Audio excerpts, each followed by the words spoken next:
folks. We're excited again as we progress into week two of our workplace cultures. And today we're going to dive into the control or command and control.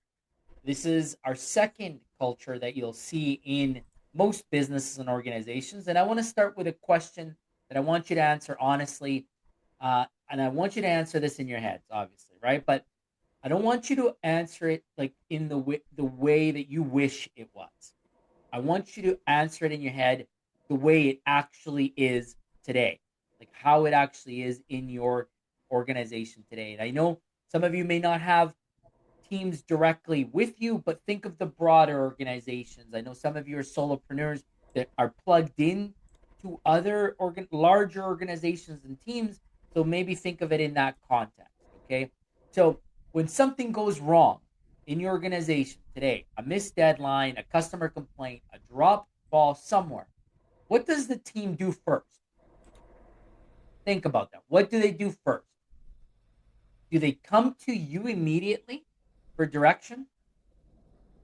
Or do they handle it and loop you in after? Right? Think about that in your heads and answer it honestly the way that it is today. Not the way that you wish it was, not your goals to get it somewhere, how it is today. If the answer is the first one, right? If nothing moves without your approval, if people wait to be told instead of deciding on their own, you may be operating in a command and control culture. And it may not be because your people can't think for themselves. That's not it. It may be because you have just positioned and trained them not to. And so we're going to really dive into this today to really unpack it a bit. Last week, we talked about a happy accident culture, and that culture forms by default through relationships, shared history. This week, we look at the opposite. And this culture is imposed by design, especially a top-down, authority-driven structure when control replaces contribution. And here's the most important thing I want you to hold on to today, if anything else.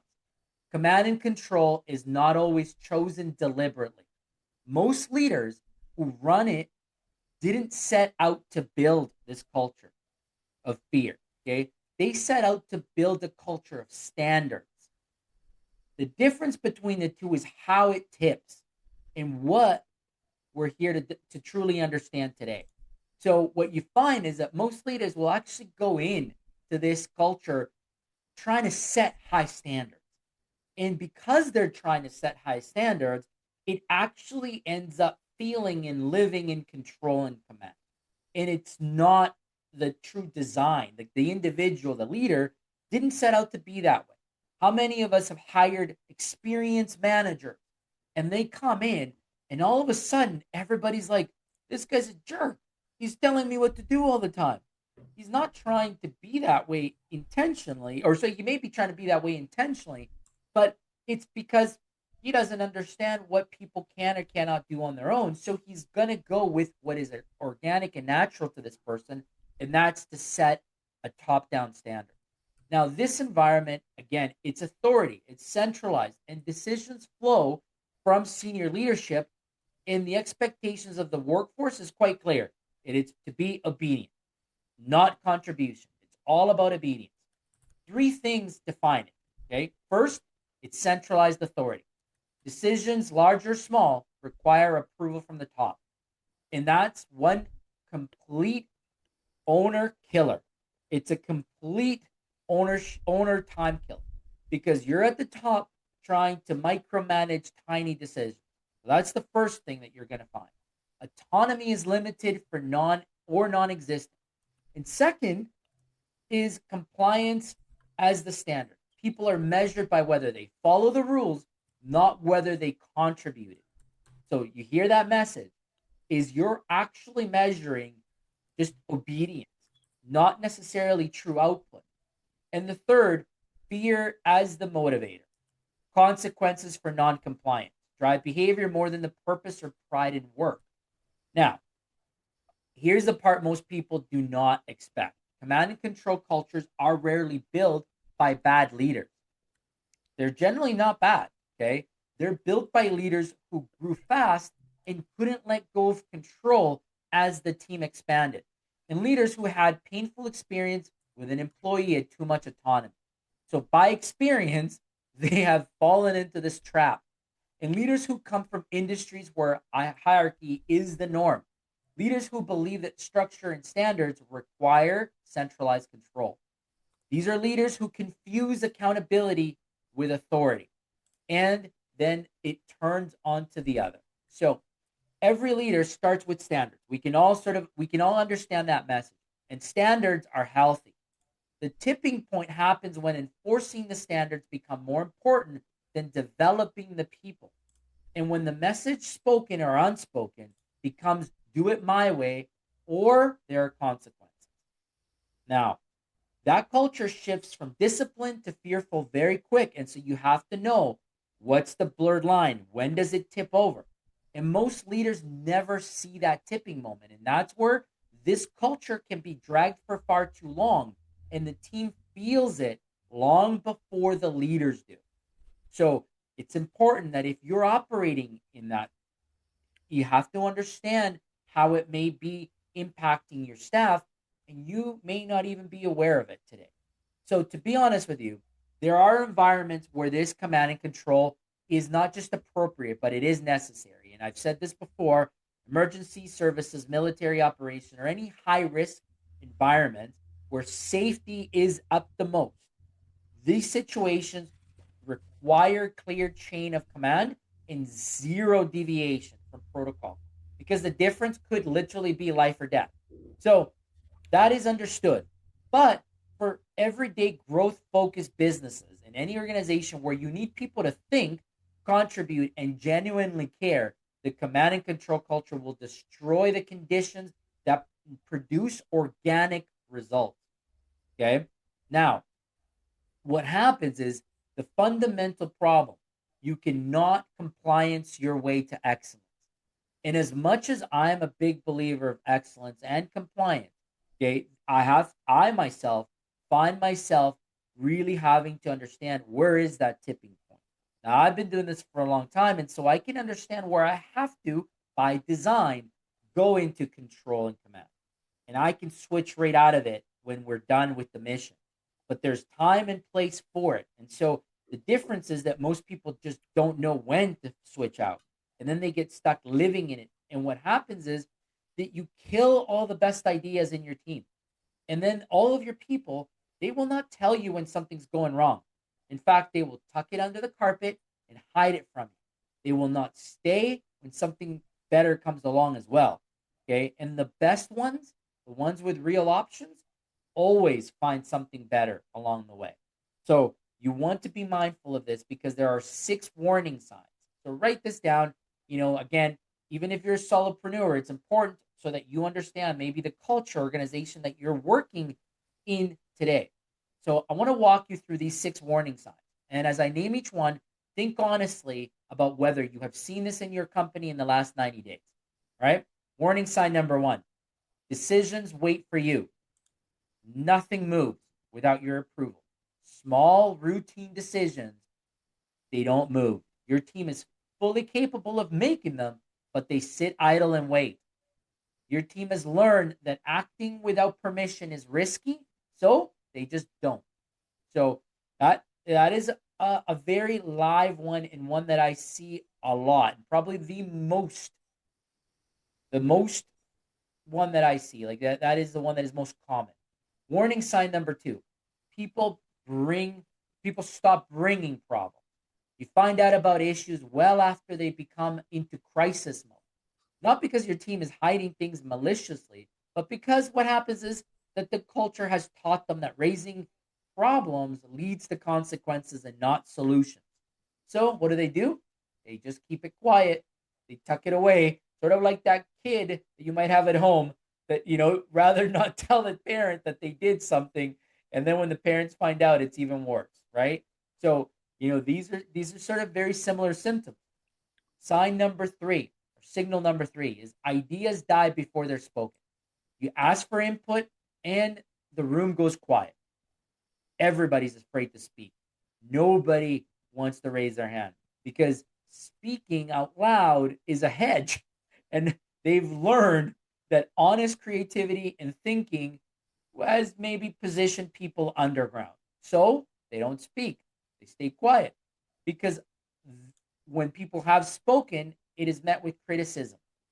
And enough times have happened around them that they're like, nope, I'm not the one that's going to get the beat down today. So they just stay quiet. Warning sign number 4 is mistakes are hidden, not surfaced. Team members cover up errors rather than reporting them. The fear of the consequences is stronger than the desire to fix the problem and raise the bar. This is the one most dangerous patterns in any organization because when problems get hidden, they compound and they become bigger over time consistently. I've seen this one so many times. It's almost scary. Okay. Now, warning sign number 5 is your best people leave quiet. Okay. So let me say that again. They leave and they leave with no real communication. There's no drama behind their exit. They just leave quietly. You were shocked when they resigned. You didn't see it coming. You were having, lunch with them on Friday and Monday they gave their resignation. You had no idea they were unhappy. So you weren't told because it wasn't safe to tell you. And high performers with options don't stay in cultures where they're not trusted to contribute. You may look for high performers today, and if you bring them to your company and this is the culture that you're operating in, I bet you they won't last longer than a year. They will not stay. They're going to find options and they will leave. And they usually, most likely, don't tell you why they leave. They just do. Now, warning sign number 6 is morale is compliant, non engaged. That means that people show up, they do their work, but there's like little to no energy. They're like robots. There's no discretionary effort. No one's going above and beyond. They're just clocked in and that's it, waiting for their clock out time. So they're not truly invested in your core values. They're not invested in the organization truly growing. They're just being compliant and that's it. And that's their ceiling. As long as they show up, they're there for whatever that day may be. But they're not there to produce and grow. So if you recognize, this is a challenge for you. If you recognize 3 of those, have you lived any of those? And if particularly, if you have seen them in your business now, then you are operating in a command and control culture. Now, again, like I said previously, this doesn't make you a bad leader. It makes you a leader who's ready to understand what it's costing you. Okay. And this is what I want to get into a lot today. That's really the heart of today's session is understanding the difference between compliance and ownership is not just a cultural preference. It is the difference between a business that scales and one that stays stuck forever. How many of you have tried and your business just spin wheels and you go through different people and it just doesn't seem to get momentum? And it's because of the culture in which the people are functioning. And a compliant team member does what is required to avoid consequences. They wait to be told, they put in the minimum effort to meet the standard, they disengage when no one's watching, and they leave when better options appear. When you ask for a question, they give you the answer they think you want to hear, the safe answer. Okay? That is a compliant team member. Now, an ownership member style does what is needed because they care about the outcome. They act without being told. They bring discretionary effort, meaning they stick out their neck sometimes. Even if things may go sideways, they're willing to take risk in solving problems because they recognize that, being that way is actually better than just staying on the sidelines and letting it fall apart. Going beyond the standard because the standard is a floor, not a ceiling. They understand that. And they perform the same whether you're in the room or not. They stay because the work means something to them. They're there for the greater good. They're not there for the job, right? And when you ask them a question, they give you the truth, even if it hurts. And it's hard to sometimes tell the boss the truth. But I can tell you that when it's done in a very open and trustful way, the truth is what you want to hear anyway. So here's why this matters at scale. A compliant team can execute instructions. There's nothing that I'm going to say that they can't do. They will do it, short period of time, but they'll do it. An ownership team style can solve problems, serve customers, and make decisions at every level of your organization. At 5 people, your organization is small today, 3 to 5, maybe even up to 10. A compliant team is manageable. You can handle it. When you can count your team members in your fingers of your hands, yeah, you probably don't see anything wrong with it. At 25, at 50, a compliant team requires you to be everywhere. And at 50 to 100, forget about it. It breaks. It will not scale. It will never scale. So the goal is not a team that does it the way you say it must be done. The goal is a team that does what is right because they understand the mission, they own the outcome, and they do not need you in the room to make a good decision. Now, of course, there's going to be learning. Of course, there's going to be errors. But if you are enabling and allowing the right culture, those decisions will be learned from, those hard decisions, and they'll get it right. But it's up to you to foster that environment. So let me give you a picture of what a command and control looks like when it finally has answered itself to a business owner.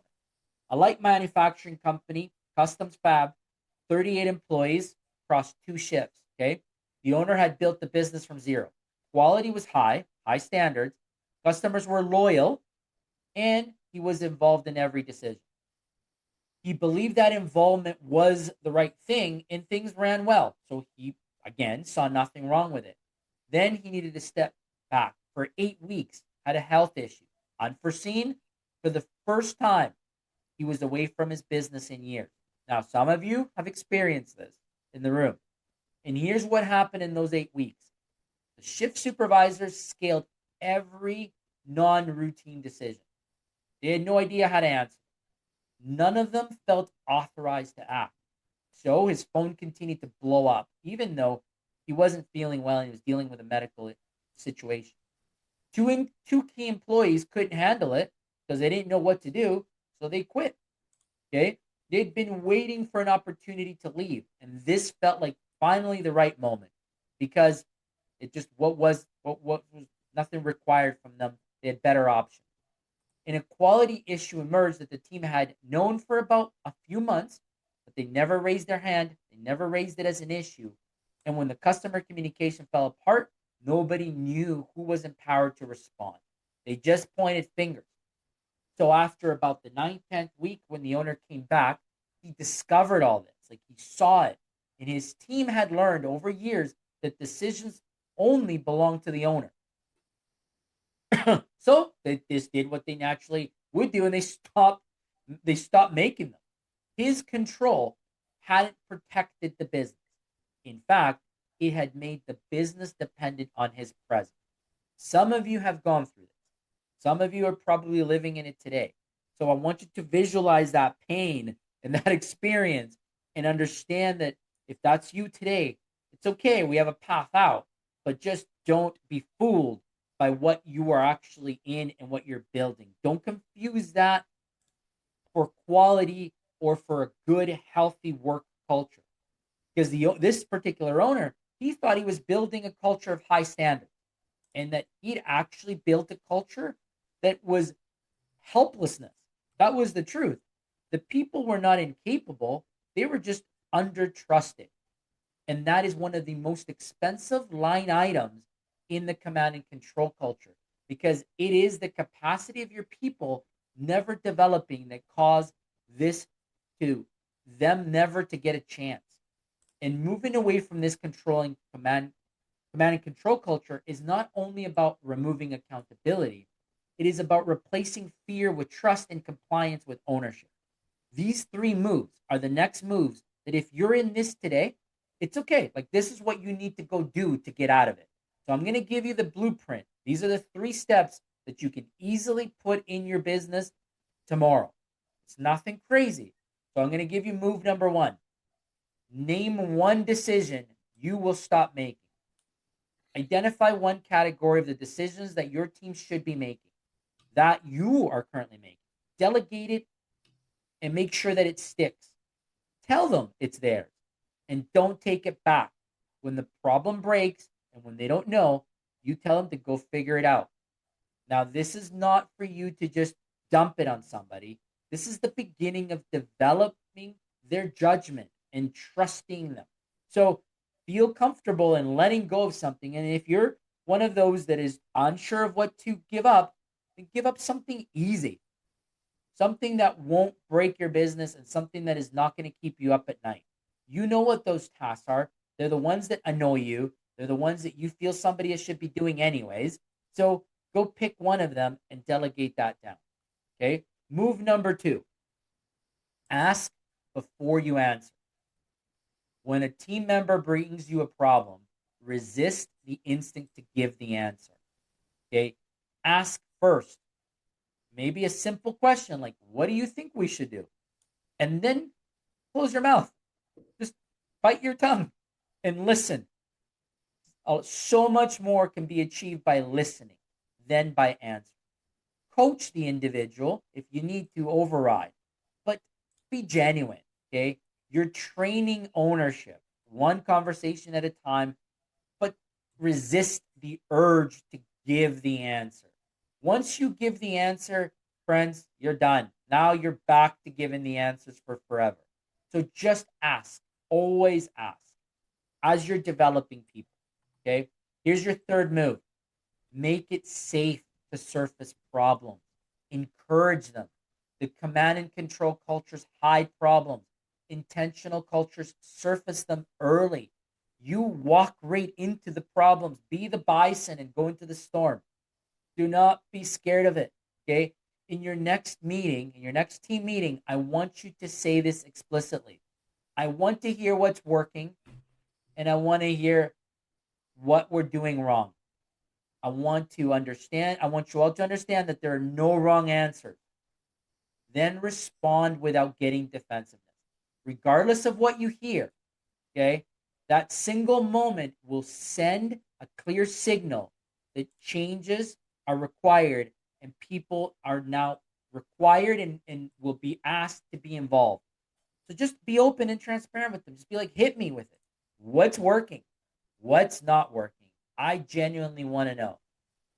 And don't place judgment on those that speak. The first time it will be so challenging because you will have people that will not be comfortable speaking out. And you might have to be the first one to crack it. And you might have to be the one that says, hey, what's not working is that I control everything.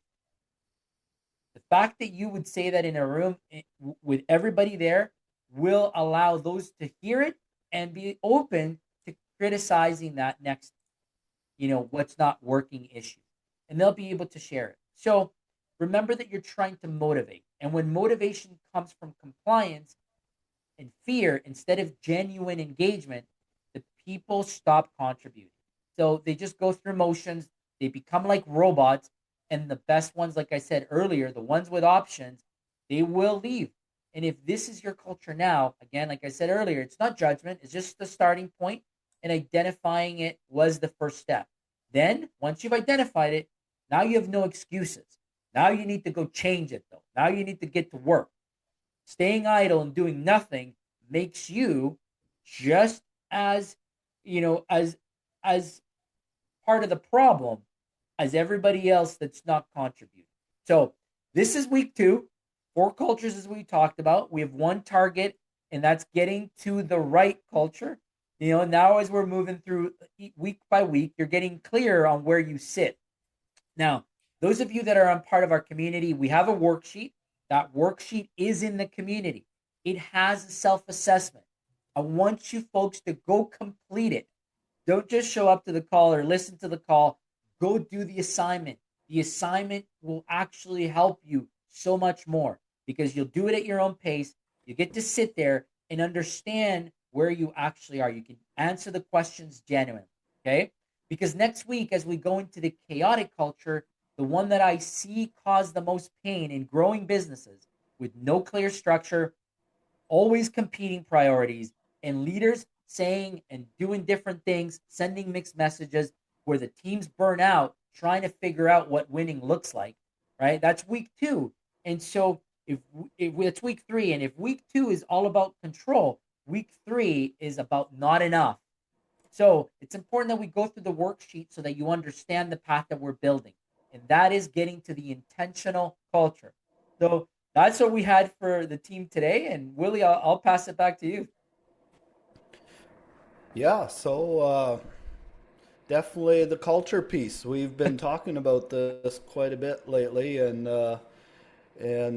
we feel like it's the one piece that a lot of business owners are leaving out to take serious. Yeah. So I think it's for me as a visionary, it's almost like a boring topic, but I know how important it is. So as you're building a team, I used to think, man, I know Bernard back then. He talked about culture, and I just never had a deep understanding. Why is this important?